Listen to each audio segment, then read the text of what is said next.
Bonjour, cette semaine nous allons nous occuper de la notion très importante de limite d'une suite. Une suite, c'est une application qui va de n dans R ou de n étoiles dans R. On la note habituellement un, n éléments de grand N, et donc ça correspond à une suite de termes, U0, U1, U2, etc. Un. Voilà ce que c'est qu'une suite. On peut la représenter par exemple par son graphe.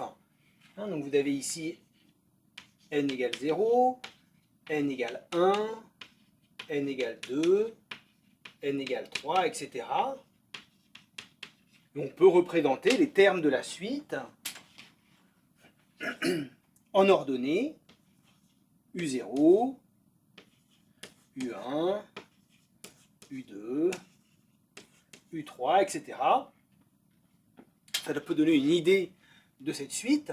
Et aujourd'hui, on s'intéresse à la notion de limite, c'est-à-dire quand n tend vers l'infini, que peut-on dire de un? C'est une question délicate, et pour cette question délicate, j'ai fait appel à un expert en définition, monsieur Alexandre. Bonjour. Je vais donc vous demander de nous donner une définition rigoureuse de ce que c'est une limite. Et pourquoi ne pourrait-on prendre comme définition limite de un égale 0, par exemple, si un égale 0 pour n très grand?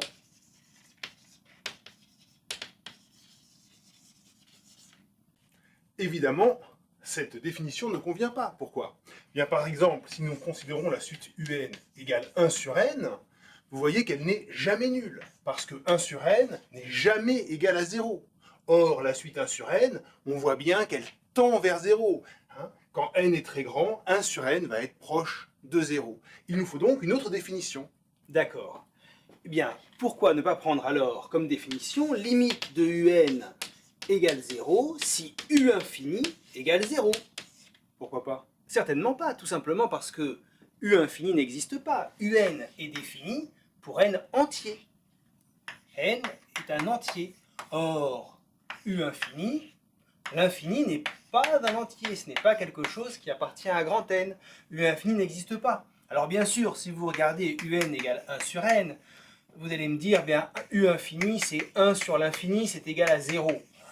Oui, vous pourrez voir ça, mais si je vous dis un, c'est égal à racine de n2 plus n moins n, par exemple, ben, vous remplacez par l'infini, ça vous donnerait racine de l'infini moins l'infini.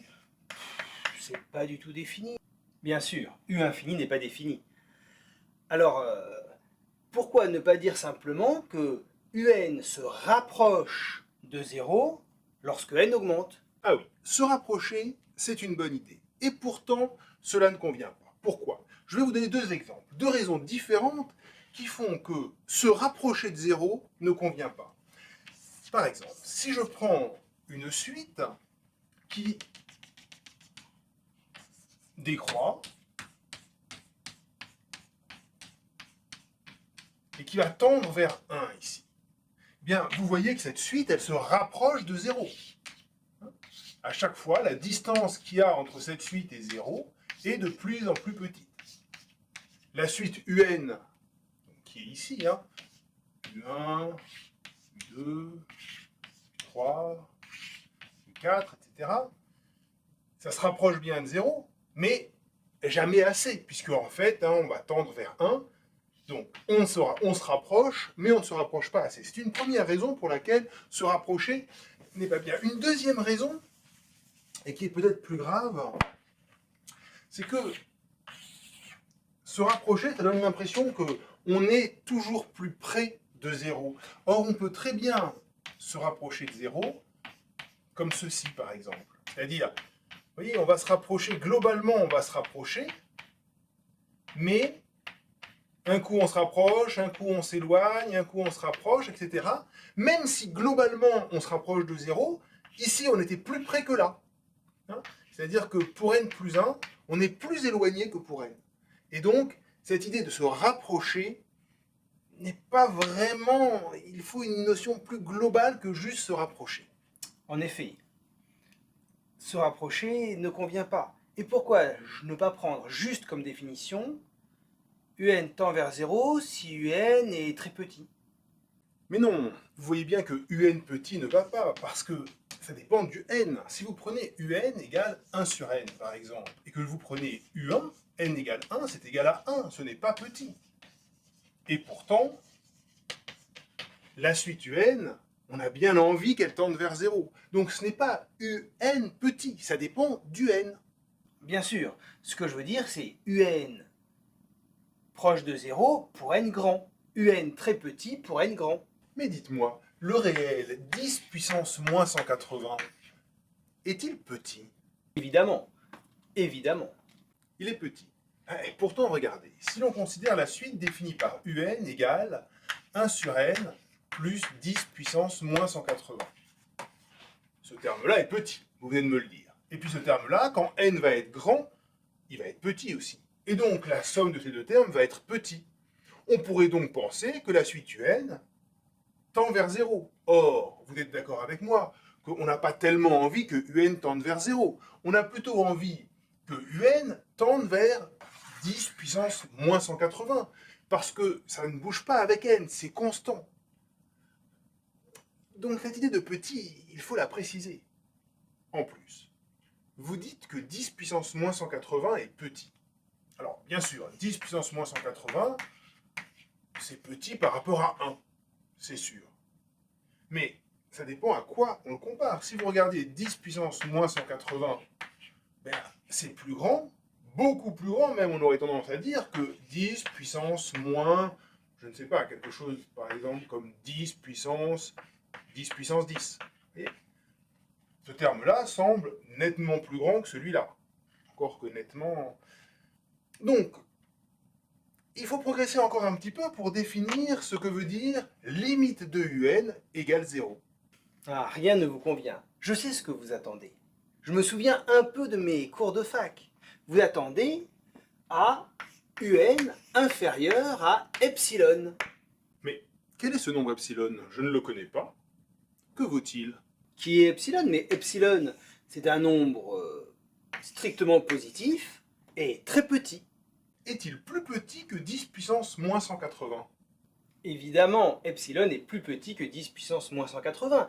Epsilon, il est strictement positif, et c'est le plus petit des réels strictement positifs. Donc epsilon, il est plus petit que 10 puissance moins le nombre que vous m'écriviez tout à l'heure, 10 puissance 10 puissance 10. Un tel nombre n'existe pas. Par exemple, si on avait un tel epsilon, eh bien, on prendrait epsilon divisé par 2. Il serait encore strictement positif parce que epsilon est strictement positif, et puis il serait strictement plus petit que epsilon.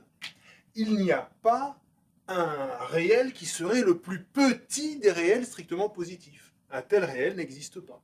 Si un tel epsilon n'existe pas, alors peut-être pourrait-on dire que un doit être plus petit que n'importe quel réel strictement positif. un devrait être plus petit que n'importe quel epsilon.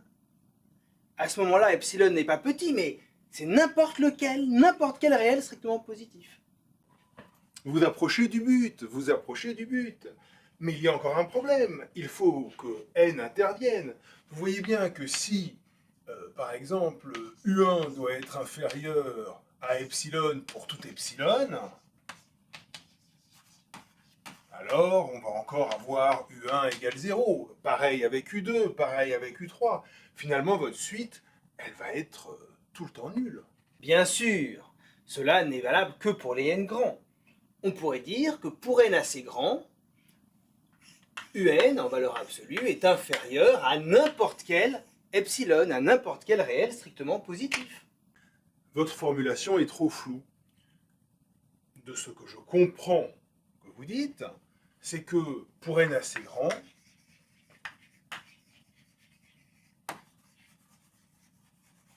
un est plus petit que epsilon pour tout epsilon. Mais donc ça veut dire que pour n assez grand, un est tout le temps nul. Donc ce que vous gagnez là, c'est que le problème disparaît sur les premiers termes, mais que pour n grand, vous imposez que un soit nul. Je crois que je commence à comprendre. Ce que vous voulez dire, c'est que le n doit dépendre du epsilon. On pourrait dire que pour tout réel epsilon strictement positif, lorsque n est assez grand,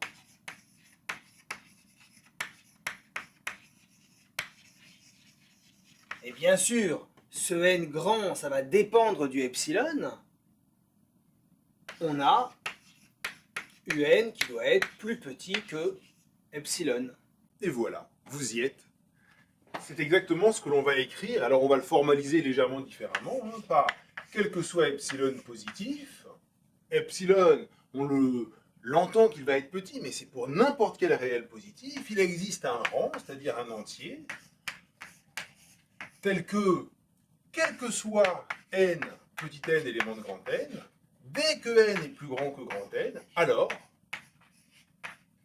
un est plus petit qu'epsilon.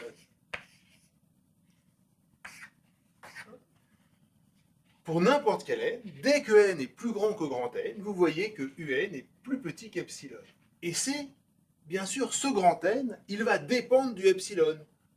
Intuitivement, ce que l'on va imaginer, c'est que plus epsilon va être petit, plus on va devoir aller loin dans la suite pour avoir un inférieur à epsilon. Imaginez par exemple une suite comme celle-ci. Eh bien, je me fixe un epsilon. Où vais-je représenter mon epsilon? Ici. Voilà.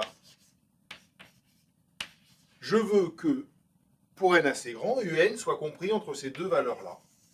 Pour le epsilon en bleu, vous voyez que j'ai un n ici, à partir duquel tous les éléments de la suite u petit n pour n supérieur à grand n, donc tous les termes qu'il y a derrière ce nombre-là, ce rang-là, eh bien ils sont compris entre mes deux barres bleues.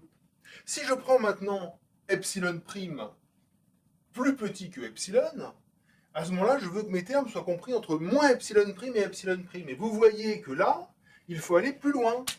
Je vais avoir un n prime qui est ici. Et lorsque n est plus grand que n prime, eh bien, mes éléments de la suite, ils sont compris entre moins epsilon prime et epsilon prime. Nous avons une définition qui est raisonnable pour la limite d'une suite